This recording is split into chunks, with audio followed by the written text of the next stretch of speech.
के स्टार्ट में हमें बताया जाता है कि अर्थ से सारे प्लांट्स कम हो गए हैं और इसीलिए नेचुरल ऑक्सीजन भी खत्म हो गई है और अब ऑक्सीजन न होने की वजह से सारे लोग मर रहे थे। अर्थ से जिंदगी बिल्कुल खत्म हो गई थी। बस ऑस्ट्रेलिया का एक शहर ही इस सब में बच गया था क्योंकि वो आर्टिफिशियल ऑक्सीजन यूज कर रहे थे। लेकिन इस ऑक्सीजन की वजह से ह्यूमंस को बहुत ही खतरनाक डिसीज अटैक कर रही थी। और फिर हम मूवी की मेन कैरेक्टर ईथन को देखते हैं जिसकी वाइफ भी इस डिसीज का शिकार हो गई थी और ईथन अपनी वाइफ को बेस्ट क्वालिटी ऑक्सीजन देने के लिए बहुत मेहनत कर रहा था क्योंकि अब इस टाइम पर ऑक्सीजन के लिए भी पे करना पड़ता था। और ऑस्ट्रेलिया में ये लोग जो बचे हुए हैं वो एक खास कारपोरेशन की वजह से बचे हुए हैं क्योंकि वो कारपोरेशन आर्टिफिशियल ऑक्सीजन बनाती है। और अब हम देखते हैं कि ईथन को रेजिना ने अपने ऑफिस बुलाया है। रेजिना ऑक्सीजन बनाने वाली कंपनी की सीटीओ और एक रिसर्चर थी जो ईथन को अपने पास बुलाकर बताती है कि दुनिया में अगर इसी तरह की बीमारी फैलती रही तो सारी दुनिया बहुत जल्दी खत्म हो जाएगी। और वो कहती है कि तुम ही हो जो इस दुनिया को बचा सकते हो। ईथन रेजिना की बातों से बहुत ज्यादा कंफ्यूज हो जाता है, इसीलिए रेजिना ईथन को एक लैब में लेकर जाती है। ईथन के साथ ईथन का एक फ्रेंड भी था और लैब में जाने पर उन्हें एक टाइम मशीन दिखाई जाती है और यहाँ ईथन को बताया जाता है कि ये टाइम मशीन ईथन के फादर ने बनाई। और रेजिना कहती है कि इस मशीन को सिर्फ तुम ही चला सकते हो क्योंकि तुम्हारे हाथ में इस मशीन का एक पार्ट उस वॉच की शक्ल में है जो तुम्हारे डैड ने तुम्हें दी थी। वॉच के बारे में सुनते ही ईथन को याद आया था कि जब बचपन में उसके डैड ने उसे ये वॉच दी थी तो उसके हाथ से बहुत ज्यादा ब्लड आया था और ये वॉच उसी के हाथ में फिक्स हो गई थी। लेकिन इस वॉच के बारे में ईथन को अब से पहले कुछ नहीं पता था और अब ईथन को बताया जाता है कि इस टाइम मशीन से एक मैसेज रिसीव हुआ है जो कि फ्यूचर से आया है और मैसेज में तुम्हें 400 साल आगे भेजने यानी फ्यूचर में भेजने की बात हो रही है। और यहाँ लैब के डॉक्टर ईथन को ये भी बताते हैं कि हमें पता चला है कि अब से 400 साल बाद ये दुनिया दोबारा पहले जैसी हो गई है, यानी वहाँ प्लांट्स और ऑक्सीजन है और वहाँ का क्लाइमेट भी बिल्कुल नॉर्मल है, यानी वहाँ का एनवायरनमेंट अब दोबारा इंसानों के रहने के काबिल है। और वो कहते हैं कि तुम्हें तुम्हारे फादर की एक्सपेरिमेंट के अकॉर्डिंग वहाँ जाना है और वहाँ से ऑक्सीजन और प्लांट को कलेक्ट करके यहाँ तक लाना है, यानी तुम फ्यूचर से ऑक्सीजन और प्लांट को कलेक्ट करके पास्ट में भेजोगे जिससे हम यहाँ पर दोबारा लाइफ स्टेबल कर लेंगे। ईथन को लग रहा था कि ये सब लोग मिलकर ईथन के साथ कोई गेम खेल रहे हैं और अगर ऐसी कोई सिचुएशन सच में है भी तो ईथन नहीं जाना चाहता था क्योंकि उसकी वाइफ बीमार थी। लेकिन साइंटिस्ट को लगता था कि अगर सच में ईथन वहाँ फ्यूचर में चला जाए तो वो इस वर्ल्ड को ठीक कर सकते हैं। और इसके बाद हम देखते हैं कि ईथन अब अपने फ्रेंड जूड के साथ है जो उसे फ्यूचर में जाने के लिए मना रहा है।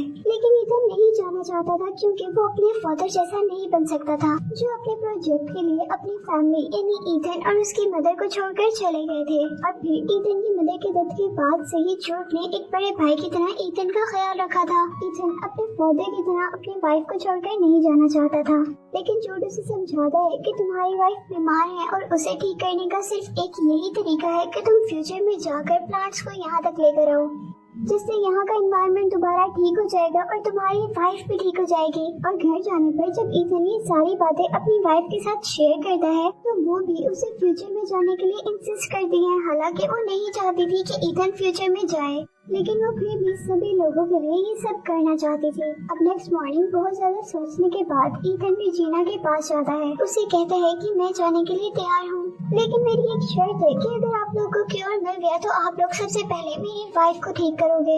और अब ये बात रेजिना मान जाती है और इसके बाद ईथन के फ्यूचर में जाने की तैयारी होना शुरू हो जाती है, जहाँ लैब में ईथन को एक सूट दिया जाता है जो उसे मशीन में जाने से पहले पहनना था। और इस सब के बाद ईथन जब उन लोगों से आगे का प्लान पूछता है तो उनके पास कोई आंसर नहीं था। उनको इस बात का नहीं पता था कि ईथन को फ्यूचर में कौन मिलेगा या वो वापस कैसे आएगा। यहाँ तक कि उनको ये भी बिलीव नहीं था कि ईथन उन प्लांट्स को यहाँ तक ला पाएगा भी कि नहीं। लेकिन अब तो ईथन को जाना ही था और इसके बाद ईथन को एक डिवाइस दी जाती है, ईथन को पास्ट से कनेक्टेड रखेगी। फाइनली ईथन को मशीन में बिठा दिया जाता है और वो लोग टाइम सेट करके मशीन को ऑन कर देते हैं। यहाँ लैब में तो मशीन के चलने के बाद रेडियो वेव्स का एक ब्लास्ट होता है, जबकि मशीन के अंदर ईथन बहुत तेजी से मूव कर रहा था और आखिर वो आसमान से होता हुआ अब एक अननोन जंगल में आकर गिर जाता है। हवा में बहुत तेजी से मूव करने की वजह से ईथन के सूट को आग लग जाती है जिसे वो जल्दी से नीचे आकर उतार देता है। और इस सब के बाद अब वो अपने इर्द गिर्द देखता है जहाँ ये दुनिया दोबारा पहले जैसी हो गई थी। ईथन अब नेचुरल ब्यूटी और ऑक्सीजन को एंजॉय कर रहा था और थोड़ा आगे जाने पर उसे एक स्केलेटन नजर आता है जिसके हेड पर बुलेट का निशान था। और जब वो उस स्केलेटन के ड्रेस से नेम पढ़ता है तो बहुत ही ज्यादा परेशान हो जाता है क्योंकि वो उसी का स्केलेटन था। और फिर ईथन को यहाँ से वो डिवाइस भी मिलती है जैसी डिवाइस साइंटिस्ट ने उसे दी थी। ये सब देखकर ईथन बहुत ज्यादा डर गया था और उसे कुछ समझ नहीं आ रहा था। यहाँ उस स्केलेटन के हाथ में भी बिल्कुल सेम ईथन जैसी ही वॉच थी, लेकिन फर्क सिर्फ लाइट का था। स्केलेटन की वॉच में ग्रीन लाइट थी लेकिन ईथन की वॉच में रेड लाइट थी जैसे उसने बचपन से देखी थी। और ये चीज उसे थोड़ा सा कंफ्यूज कर गई थी। यहाँ ये सब देखते हुए रात हो जाती है और ईथन रात गुजारने के लिए फायर बनाता है और कुछ बेरीज को ऐसा फूड यूज करता है, लेकिन ये बेरीज पॉइजनस थी जिसकी वजह से ईथन की तबीयत खराब हो जाती है और ईथन बेहोश हो जाता है। और ईथन की तबीयत के बारे में उस डिवाइस की हेल्प से लैब में पता चल जाता है। अब जब ईथन होश में आता है तो उसके पास उसका फ्रेंड जूड था जिसे ईथन को बचाने के लिए पास्ट में भेजा गया था ताकि वो अपना मिशन पूरा कर सके। उसके बाद ईथन और जूड को कुछ आगे जाने पर एक डोर नजर आता है और अब हम देखते हैं कि ईथन का स्केलेटन जो हमने पहले देखा था वो अब इस डोर के आगे था। से हम अंदाजा लगा सकते हैं कि पास्ट में जरूर कुछ चेंज हुआ था। लेकिन उसी दौरान वहाँ से एक स्कैनर निकल कर आता है और ईथन की आई को स्कैन करके वहाँ का डोर ओपन हो जाता है और उस डोर के अंदर जाने पर उन्हें पता चलता है कि ये वही लैब है जहाँ से उन्होंने स्टार्ट किया था। जूड ये सब कुछ देखकर बहुत ज्यादा एक्साइटेड हो गया था क्योंकि अब उनके सामने टाइम मशीन थी जिसकी हेल्प से वो दोबारा पास्ट में जा सकते थे। लेकिन उनको टाइम मशीन के ऊपर एक टाइमर मिलता है जिससे उनको पता चल जाता है कि ये लैब डीएक्टिवेट होने के 4 घंटे बाद खत्म हो जाएगी। और इस सिस्टम को इसलिए डिजाइन किया गया था ताकि कोई इस सिस्टम का गलत फायदा ना उठा सके। यहाँ ईथन एक होलोग्राम ऑन करता है जहाँ उसके फादर ने इस प्रोजेक्ट की डिटेल्स बताई हुई थी। अब उन्हें जल्दी जल्दी अपना काम करना था, यानी ऑक्सीजन और प्लांट्स को कलेक्ट करके वापस जाना था। लेकिन जब वो देखते हैं कि ऑक्सीजन कलेक्टर यानी वो मशीन जो ऑक्सीजन को कलेक्ट करेगी वो खराब है तो वो लोग बहुत ज्यादा परेशान हो जाते हैं। अब उन्हें इस मशीन को 4 घंटों के अंदर अंदर ठीक करके वापस जाना था। अब उनके पास टाइम बहुत ज्यादा कम था और यहाँ से बाहर जाने पर उन्हें पूरी सिटी प्लांट से कवर मिलती है और जगह जगह ह्यूमन स्केलेटन मिलते हैं जिससे उनको पता चला था कि ह्यूमंस के यहाँ से एक्सटिंक्ट होने के बाद यानी खत्म होने के बाद ही ये सारी सिटी प्लांट्स में चेंज हुई थी, यानी इंसानों के जाने के बाद ही इस दुनिया का एनवायरनमेंट ठीक हुआ था। अब यहाँ ईथन फ्यूचर में अपने घर जाता है और अपने वाइफ के स्केलेटन को देखकर बहुत ज्यादा इमोशनल हो जाता है और फिर ईथन को जो फ्यूचर डिवाइस मिली थी उसकी रिकॉर्डिंग ऑन करता है और उसे पता चलता है कि जूड ही उसे शूट करेगा। ये रिकॉर्डिंग जूड भी सुन लेता है और सच में उसे शूट करने के लिए गन निकालता है, लेकिन ईथन किसी तरह जूड को रोक लेता है और डिसाइड करता है कि वो मरने से पहले अपनी मशीन को ठीक करेगा।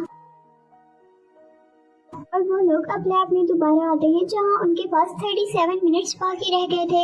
यहीं पर ईथन लैब के बाहर अपने स्केलेटन को देखने जाता है कि क्या जूड को रोकने से उसका फ्यूचर चेंज हुआ है, लेकिन वो देखता है कि उसका स्केलेटन बिल्कुल वैसा और वहीं पर था, जिससे उसे पता चलता है कि फ्यूचर अभी चेंज नहीं हुआ। और अब वो फ्यूचर को जानना चाहता था, इसीलिए वो अपनी डिवाइस की बैटरी निकाल कर फ्यूचर की डिवाइस में डालता है जहाँ उसे वो वीडियो नजर आती है जिसमें जूड ने उसे मारा था। और अब ये देखकर जूड उसे समझाता है कि हमारे बचने के चांस वैसे भी नहीं है और हम ऑक्सीजन कलेक्टर को ठीक करेंगे तो बहुत ज्यादा टाइम वेस्ट हो जाएगा, हमें इससे पहले ही इस टाइम मशीन में बैठकर वहाँ चले जाना चाहिए। लेकिन ईथन उसकी बात ना मानते हुए उसे एक रूम में लॉक कर देता है। लैब में आकर अपने फादर का रिकॉर्डेड होलोग्राम ऑन करता है और यह होलोग्राम उस दिन का था जिस दिन उसके फादर की डेथ हुई थी। और उस होलोग्राम में ईथन देखता है कि उसके फादर अपनी बनाई गई टाइम मशीन और दूसरी इन्वेंशन से मैनकाइंड को प्रोटेक्ट करना चाहते थे, लेकिन रेजिना उस मशीन को अपने काम के लिए यूज करना चाहती थी क्योंकि रेजिना अपने मकसद में कामयाब ना हो जाए, इसीलिए ईथन के डैड मशीन को ईथन के डीएनए से कनेक्ट कर देते हैं। इसी वजह से वो वॉच पहनने पर ईथन के हाथ से ब्लड आया था, लेकिन रेजिना हार मानने वालों में से नहीं थी, इसीलिए उसने जूड के साथ मिलकर ईथन के पेरेंट्स को मार दिया ताकि वो फ्यूचर में ईथन को अपने मकसद के लिए यूज कर सके। और ईथन ये सब देखकर बहुत ही ज्यादा डिस्टर्ब हो गया था कि जिसको उसने अपना भाई माना था उसी ने उसके पेरेंट्स को मारा था। यहाँ ईथन पर ये भी रिवील हो गया था कि वो इतने सालों से अपने फादर को गलत समझ रहा था, वो भी सिर्फ जूड के कहने पर। और अब ईथन रेजिना को अपने मकसद में कामयाब होने नहीं देना चाहता था, इसीलिए वो टाइम मशीन को डिस्ट्रॉय करने वाला था। लेकिन तभी जूड आकर उसे रोक देता है और जूड उसे बताता है कि रेजिना ने मुझे इसलिए भेजा है कि जब ईथन वो डिफेक्ट ठीक कर रहा हो तो मैं ईथन को मार दूं। लेकिन जूड भी ईथन को अपने भाई की तरह ही समझता था, इसीलिए वो ईथन को मारने से पहले ही अपने आप को शूट कर देता है। और अब वो अपने फादर का मकसद पूरा करने के लिए काम कर रहा था। इसके बाद वो बहुत जल्दी से ही ऑक्सीजन कलेक्टर को भी ठीक कर देता है और सारे एक्सटेंडेड प्लांट भी टाइम मशीन में रखकर पास्ट में भेज देता है। यहाँ ईथन ने अपने फादर के मर्डर और रेजिना के प्लान के एविडेंसेस साथ भेजे थे, लेकिन वो खुद पास्ट में नहीं गया था। इससे रेजिना का सारा प्लान डिस्ट्रॉय हो गया था और रेजिना को अरेस्ट कर लिया गया। यहाँ ईथन अपनी वाइफ के लिए पास्ट में एक फ्लावर भी भेजता है और खुद फ्यूचर में टाइम मशीन को डिस्ट्रॉय कर देता है ताकि कोई इसका गलत यूज ना कर सके। और अब ईथन जब लैब से बाहर आता है तो उसे वहाँ पर कोई स्केलेटन नहीं नजर आता, जिससे उसे पता चल जाता है कि पास्ट चेंज हो गया है। उसके इस अच्छे डिसीजन ने पूरे मैनकाइंड को सेव कर लिया। फिर फ्यूचर की ग्रीनरी को दिखाते हुए ये मूवी एंड हो जाती है।